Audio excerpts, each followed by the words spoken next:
বন্ধুরা, তোমরা সবাই কেমন আছো? আমরা তো ভীষণ ভালো আছি তোমাদের এত ভালোবাসায়। চলো, এটা হচ্ছে রবিবারের মেনু। রবিবারে হচ্ছে আমাদের নিরামিষ কিছু মেনু রাখা হয়েছিল, কিছু মানে তো ভিডিওটা তোমাদের সাথে শেয়ার করছি, অবশ্যই দেখে তোমরা বুঝতে পারবে।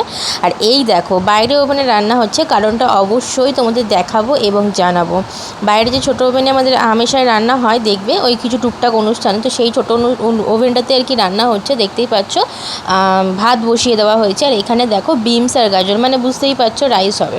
তো এখানে বিনস আর গাজরগুলো হচ্ছে কিন্তু সবটাই ভাই কেটে নিয়েছিল। আর ওদিকে দেখো আমি আলু কেটে নিচ্ছি, হবে হচ্ছে পনির, হবে রাইস আর পনির, আর কিছু না। এখানে মা আবার কিছুটা কাটছে, যেটা ভাই কাটিনি, কারণ যেহেতু এখানে ওভেন জ্বালানো হয়েছে সেজন্য ভাই এখানে ছিল।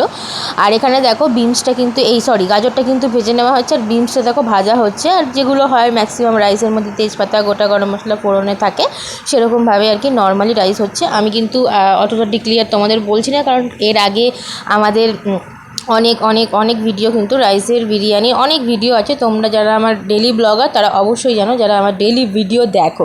আর এখানে দেখো ভাতটা কিন্তু অলমোস্ট ডান। আর এই যে আমার ছেলে খাওয়া দাওয়া হয়ে গেছে ও দেখো এই যে ফোন নিয়ে খেলা করছে, মানে ওই কার্টুন দেখছিলো, একটু বায়না করছিলো বলে ওই জন্য একটু মা ফোনটা দিয়ে বসিয়ে রেখেছিলো। আর যেহেতু বাইরে বড় ওভেনটা জ্বলছিল।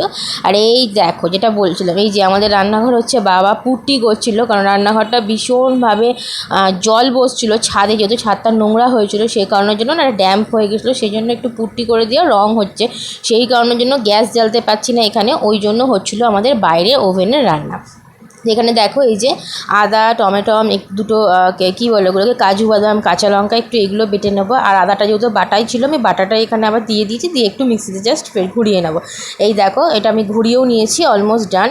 আর এদিকে দেখো আমাদের পনির রান্নাও কিন্তু অলমোস্ট ডান। পনিরটাও কিন্তু বসিয়ে দিয়েছিল মা, জাস্ট যেভাবে পনির করে নিরামিষভাবে, ফোড়নে তেজপাতা, গোটা গরম মশলা দিয়ে আলুটাকে বেশ লাল লাল করে ভেজে এইটা মশলাটা দিয়ে একটুখানি কষিয়ে নিয়েছি, ব্যাস আমাদের পনির রান্নাও কিন্তু অলমোস্ট ডান। আর এই যে রাইসটাও কিন্তু আমরা সমস্ত বিনস, গাজর, কাজু বাদাম, কিশমিশ সমস্তটা দিয়ে ভালো করে নাড়িয়ে নিয়েছি এবং দিয়েছি রাইস মশলা, আর দিয়েছি ঘি বেশি করে, এতে ফ্লেভারটা খুব সুন্দর আসে। আর এই যে দেখছো পনির, এটাকেও আবার দিয়ে দেবো। তো দেখো এই যে আমাদের পনির রান্নাও কিন্তু অলমোস্ট ডান।